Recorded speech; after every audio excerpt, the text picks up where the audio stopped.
Good day, beautiful people. Today I am going to be making a homemade ombre wig. It is very hard for me to find the weave in the color that I like, so what I do is actually make it. Now what you're looking at here is a wig that I made many years ago. I have had this hair for about 4 years, so it has just been sitting in a corner, but I'm just going to take the wefts off of this old wig and add it to my new wig that I'm making, and this is the closure that I just showed you just now.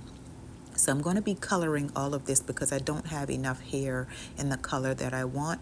So I'm just going to match it to some of the hair that I had left over from 4 years ago when I colored it, to match it to the new wig that I'm going to be making today. The color right here that I am going to be making, it is like a 27/30 type color that I like. And I like my roots black and the color on the end.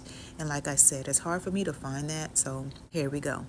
So I have my foil ready, I have my developer, and also my bleach in those two pouches that you see there.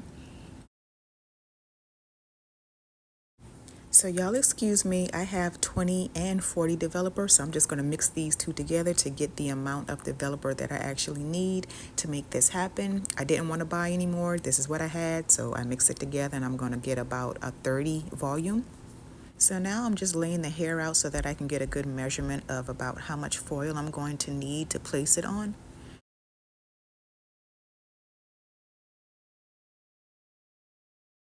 So, because this is going to be ombre, I am placing my hair at the top of the foil and just placing the hair on the part of the foil that I'm actually going to color.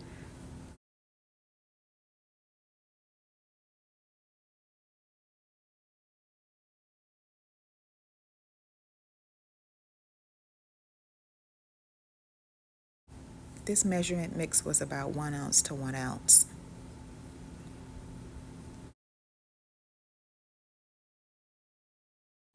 I never add any toner to this hair when I buy it. It's just an extra expense for me, so I always buy the blue bleaching powder because it helps to cut down the brassiness and the yellowness and orangeness of the hair. And even if it does pull a little orange, it's still okay with me. It still comes out exactly the way that I want it.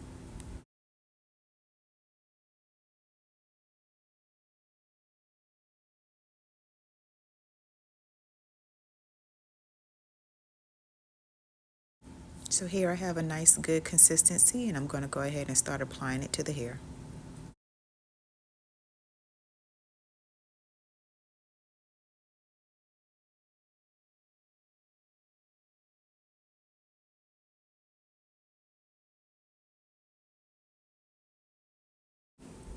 When you're doing this, you want to make sure that you're stretching out the hair so that you're getting good coverage of the bleach onto the hair and you don't have any gaps or spaces. You also want to flip the hair over to make sure that you are reducing the chances of getting any gaps or spaces.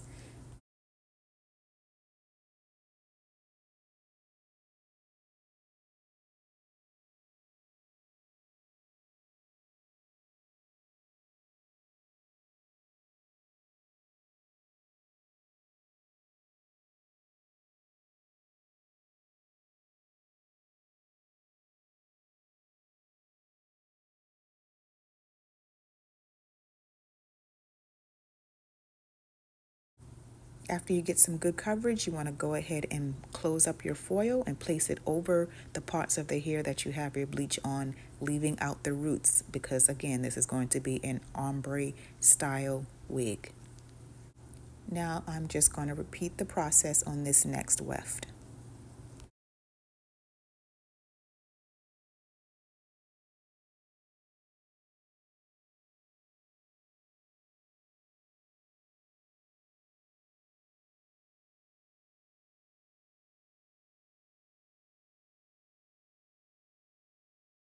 I'm going to leave this on for about 20 to 30 minutes while checking it in between.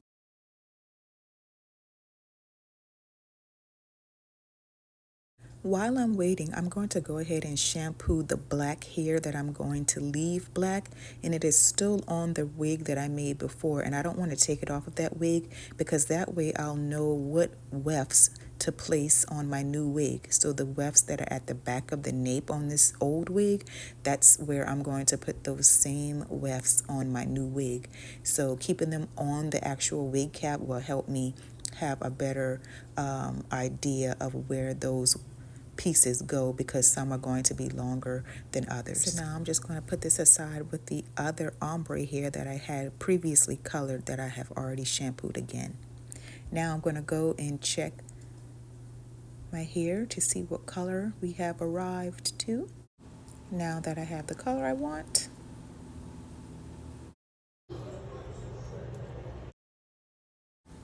to speed up the lifting or highlighting process, you can also use your dryer to give it some good heat.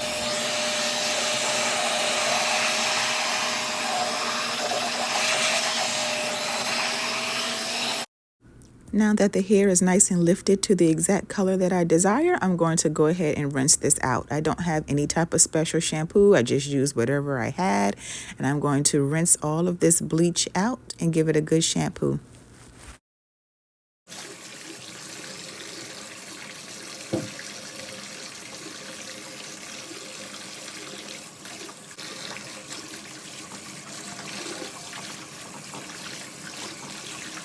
Now that my hair is all done and shampooed, I'm just going to lay it out so that it can all air dry.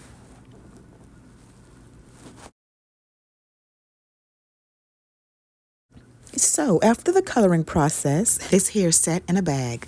Weeks later. Here I am today making my wig. First, I'm going to put on my plastic cap. And then over the plastic cap, I am going to be placing a wig cap. You want to make sure that all of your hair is in. You don't want to get any glue on your hair. And make sure all of your edges are covered. So now I'm going to take a white eyeliner pencil and I'm just going to mark where my line of separation is going to be, because this is going to be a middle part. So I'm just going to indicate to myself where my invisible part is going to be. At this point, all of the hair and the sizes and lengths are all mixed up, so I'm just going to separate them so I can see what pieces go where. And I'm just going to start putting my glue on the wefts and start at my nape area.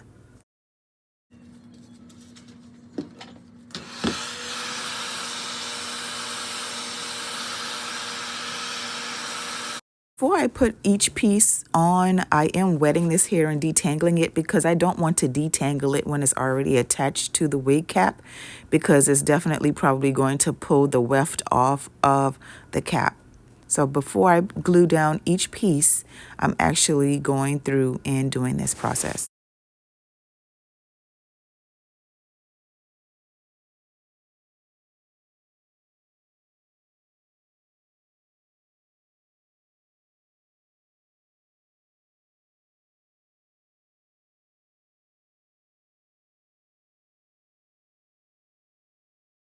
I don't want an overwhelmingly brown wig, so that's why I am placing just the all black hair up above my ear area and pretty high, because I just want like a slight hint or tint of the brown hair, or 27/30 colored hair. So now that I have placed all of the black hair that I want, I am going to go ahead and start placing all of my ombre pieces. So what I'm going to do is just measure to make sure that I am putting in the longer pieces first. And as I get towards the top, I will put in some of the shorter pieces.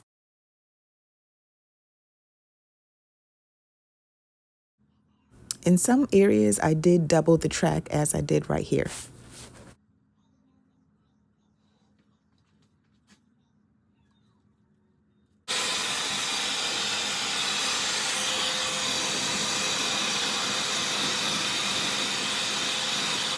As I get to the top, I am going to pay very, very close attention, because I want this area to be the same distance right here. I want that strip to be the same distance, so that when I put my invisible part there and my little strips of pieces, it's all nice and even.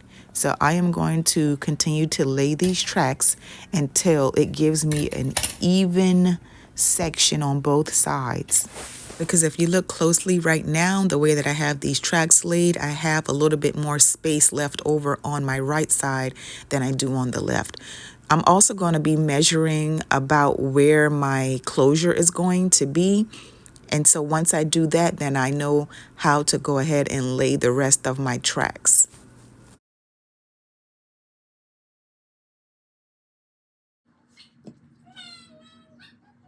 On this little flappy piece of the wig, I just tried to place a track right over it just so that it doesn't have a whole lot of wiggle.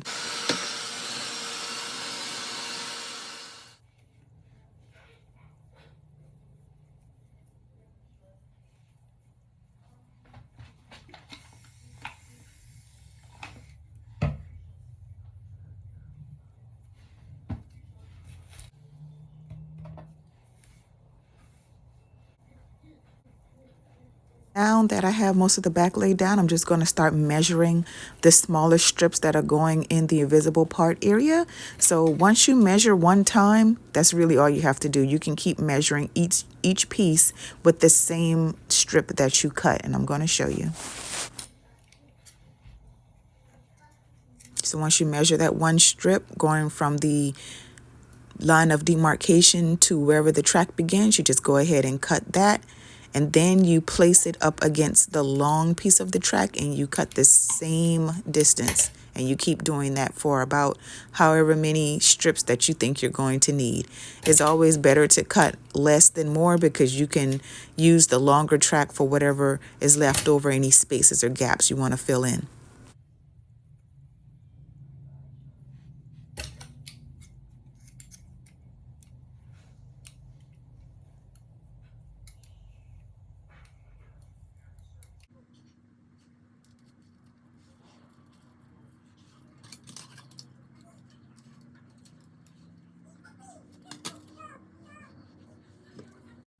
Now I'm just going to start placing all of these strips down on both sides until I get to the area where my closure is going to be.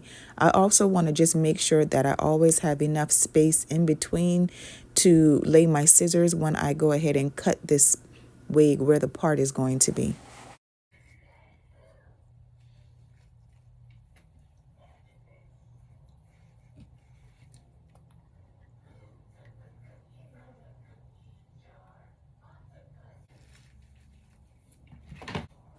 As you can see, I colored the closure as well because that is going at the top and that's where the ombre is. But that's where my closure is going. Again, this is curly hair, so it doesn't have to be perfect. It doesn't have to be laid perfect. Whatever spaces or gaps you can fill in with another track, or you can just back comb it or tease it and it'll cover up any imperfections. When working with your closure, I have found that it's much better to work with the natural line of break.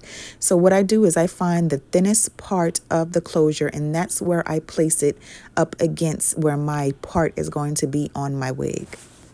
So now that I have marked where the natural break is in the closure, I'm going to go ahead and put a good amount of glue on this, and I am going to get it nice and tacky before I lay it down because it is such a big surface area and I don't want it to lift up on me.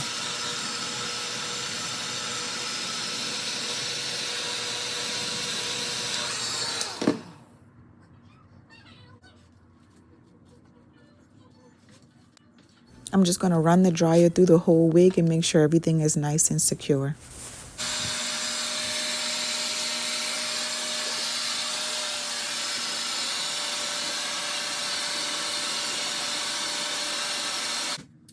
This is supposed to be human hair, but I doubt it because of the texture of it. So it gets pretty frizzy, especially after you color it. But I'm just going to take some of this frizz control and I'm also going to dampen it quite a bit with some water. And since it's already detangled, it's not giving me much of a problem.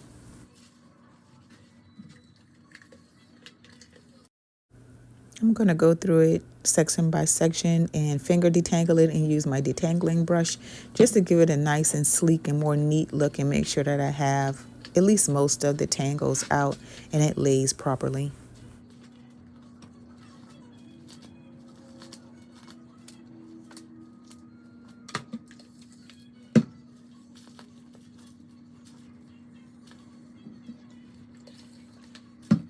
After it's detangled a little bit more, I go ahead and I start at the bottom middle back section of my head to give myself a guide, and I go around the whole head and get everything nice and even before I start going in and putting in my layers and making sure that everything has a nice shape.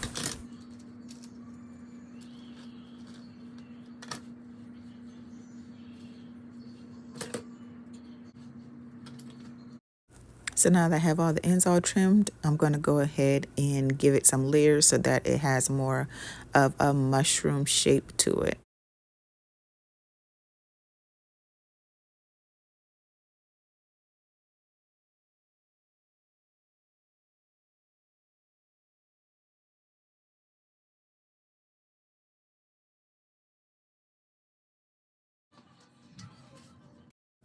Now that the wig is nicely shaped the way that I want it, I'm just going to take it off of my head, and I'm going to put a cool dryer in it just to help to kind of set everything. Not going to remove the plastic cap yet because I want to make sure I can go in and fill in any spaces that I can see once the wig is actually off my head and in front of me.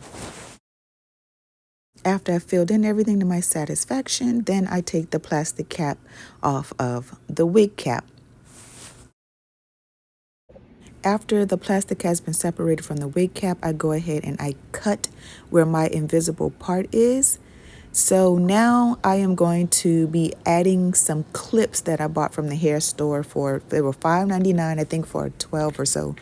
And I'm going to be placing one at the nape of the wig and one at each side of the invisible part at the top center part of the wig. To make sure that I was putting the clip combs exactly where I want them, I took the white pencil again and I marked the wig where exactly I wanted to sew on my wig clips. Placement and direction is important, so make sure you are visualizing exactly where the wig clips are supposed to go and how they're going to be placed on your head.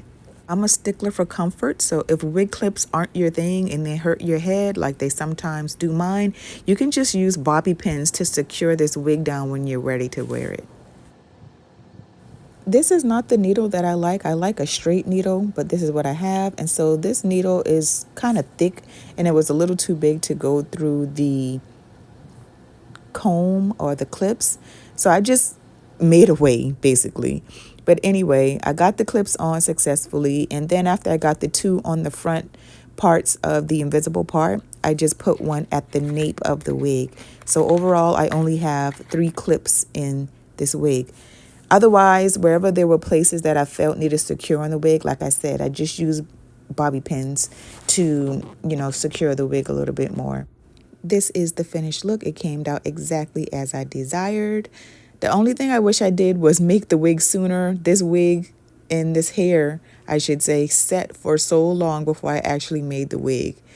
So other than that, it turned out pretty good. The hair was on the cheaper side. I bought it 4 years ago. I don't know the brand, so forgive me. But again, they said that this hair was human, but I doubt it. I doubt that most of the hair that they say is human actually is. You can tell in the texture. And you actually tell with the smell of it and how it actually feels and looks as well, and how tangled it gets. But it served the purpose, and I got about 2 to 3 wears out of it because, again, I made a wig out of some of this hair before and I reused it in this wig. And I like to do that, which was the whole purpose of me making a wig out of it in the first place, because I can use the hair more than one time. Because if you just do a quick weave, usually you don't reuse that hair. But if it's on a wig, you can re-wear it, you can wash it and use it over and over again. And I like to be as economical as possible. So I want to thank you all for watching. Let me know what you think of this wig. Y'all be blessed.